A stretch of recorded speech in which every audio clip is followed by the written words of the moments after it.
زي ما قلنا كده يا دكتور، يمكن موضوع حلقتنا النهارده يعني ناس كتير قوي بتتكلم فيه مؤخرا، وهي الادويه او ادويه الكحه بالتحديد اللي تمت او بقت ادويه جدول. ايه هي الادويه دي وليه تم ادراجها كادويه جدول؟ هي في انباء طبعا الايام اللي فاتت كلها الناس كلها بتتكلم ان هيئه الدواء المصريه ادخلت ادرجت حوالي 14 او 15 نوع من ادويه الكحه اللي كانت موجوده بشكل طبيعي، وانك تدخل اي صيدليه تجيبها بشكل طبيعي من غير روشته، ادخلتها جدول. لازم، معنى ان هي دخلت جدول عشان الناس تكون فاهمه، لازم بروشته زيها زي المنومات، زيها زي ادويه كتير. الادويه المحتويه على ماده اسمها ديكستروميثورفين. المادة دي موجودة من زمان في أدوية كحة كتير جدا، بس يعني وزارة الصحة أو هيئة الدواء لاحظت الفترة اللي فاتت دي أو السنة اللي فاتت دي إن في زيادة في مبيعاتها بشكل غير طبيعي، أكتر من المعتاد. ف عادة الكحة، واحنا أي حد بديهي دواء كحة يبقى أكيد بتضرب فيه اللي هم الولاد المدمنين بيبقوا ياخدوا أدوية الكحة، بيستعملوها استعمال خاطئ وياخدوا كميات كبيرة منها بغرض الهلوسة أو الحصول على يعني بتذهب العقل، فبياخدوا كميات بجرعات عالية جدا. فلما زي ما حصل بالظبط في مادة البرجبالين قبل كده اللي هي الليرولين وبدايله، لما دخلت مخدرات جدول مخدرات بسبب نفس النقطة، انهم لقوا ان المادة دي حصل عليها سحب ومبيعات عالية جدا، وده غير طبيعي، وهي اصلا مادة صعب ان اي حد يوصفها يعني. فلقوا ان في سوء استعمال ليها. نفس الكلام دلوقتي المادة الديكستروميثورفين الولاد بياخدوها او شبابنا الغير واعي بياخدوها بكميات، بياخدوا الازازه يشربوها مره واحده، وده طبعا في منتهى الخطوره.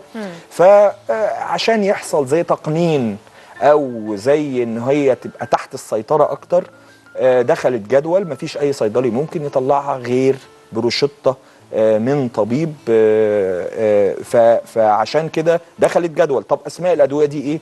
اشهرهم الكونجستال شراب، التوسكان. هي المهم ان في ادويه شهيره جدا فيها، يعني الكونجستال مشهور جدا، توسكان، توسيفان. توسيفان برضو من اشهر ادويه الكحه اللي في السوق، توسيلار، كوديلار، كودافين، بنتافلو، في رينوتوس، كولد ستوب. هم انواع كتير جدا بس اشهرهم الكام نوع اللي احنا قلناهم. في ادويه منهم اصلا مش يعني مش موجوده اساسا في السوق، بس اللي موجود والشهير التوسيفان، التوسكان، الكونجستال، الكودافين، الكوديلار، التوسيلار، البنتافلو، دول اشهرهم. المهم الوضع دلوقتي ان الادويه دي لو طبيب كتبها لك او كتبها لابنك لازم بروشته، ما ينفعش تروح الصيدليه تجيبها من بعد تطبيق هذا القرار بشكل رسمي، ما ينفعش تروح تجيبها الا بروشته. انا برضو بالمناسبه يعني هو احنا كصيادله على فكره احنا مش يعني حتى الحاجات اللي مش جدول، واي صيدلي بيبقى عنده الحس في حته ان لو هو حاسس ان الدواء ده هو مش جدول بس حاسس ان هو بيساء استعماله، هو الصيدلي نفسه مش بيخرجه.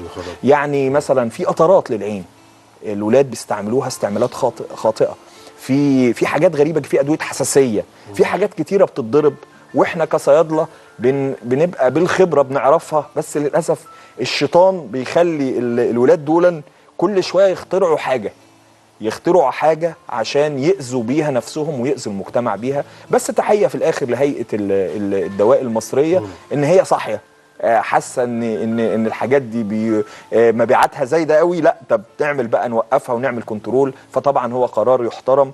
في الآخر هو حفاظ على مين؟ حفاظ على مجتمعنا. يلا.